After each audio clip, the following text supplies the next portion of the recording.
Pemerintah Indonesia dan Austria sepakat memperkuat kerjasama di bidang pelatihan vokasi sebagai bagian dari upaya pengembangan sumber daya manusia. Kesepahaman ini muncul dalam pertemuan antara Menteri Ketenagakerjaan Yasserli dan Duta Besar Austria untuk Indonesia, Thomas Loidl, di kantor Kementerian Ketenagakerjaan, Jakarta, pada Rabu, 9 Juli 2025. Dalam keterangannya, Yasserli menekankan pentingnya penguatan kerja sama pelatihan vokasi sebagai strategi peningkatan kompetensi tenaga kerja Indonesia agar mampu bersaing di pasar kerja global. Ia menilai sistem pelatihan vokasi Austria yang berbasis industri sangat relevan dan dapat dijadikan model rujukan dalam pengembangan pelatihan kerja di Indonesia.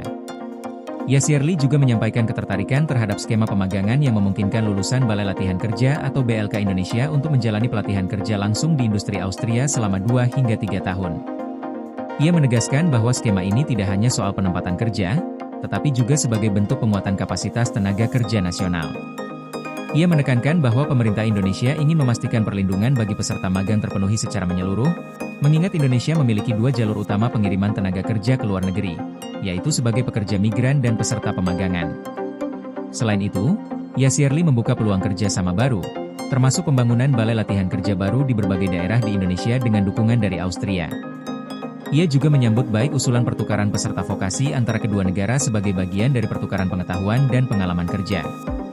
Di sisi lain, Duta Besar Thomas Loidl menyampaikan bahwa Austria melihat Indonesia sebagai mitra strategis dalam pengembangan tenaga kerja. Ia mengatakan, sektor hospitality di Austria membutuhkan tenaga kerja magang, dan pihaknya membuka peluang bagi 100 hingga 200 peserta magang dari Indonesia setiap tahun. Loidl juga menjelaskan bahwa Austria sebelumnya telah menjalin kerjasama dengan Indonesia melalui skema pinjaman untuk pembangunan balai latihan kerja. Saat ini, Austria tengah menjajaki bentuk dukungan lanjutan yang mencakup baik pinjaman maupun hibah. Ia menegaskan komitmen Austria untuk terus memperluas kerjasama dengan Indonesia dalam bidang pelatihan vokasi dan pengembangan infrastruktur pelatihan kerja. PLN UIPSBU lakukan sosialisasi besaran kompensasi ROW jaringan 150 kafe Blampidi Tapak Tuan guna hadirkan listrik untuk rakyat. UP2B Kaltimra, pastikan keandalan listrik untuk rakyat melalui strategi operasi adaptif dan skema pertahanan sistem.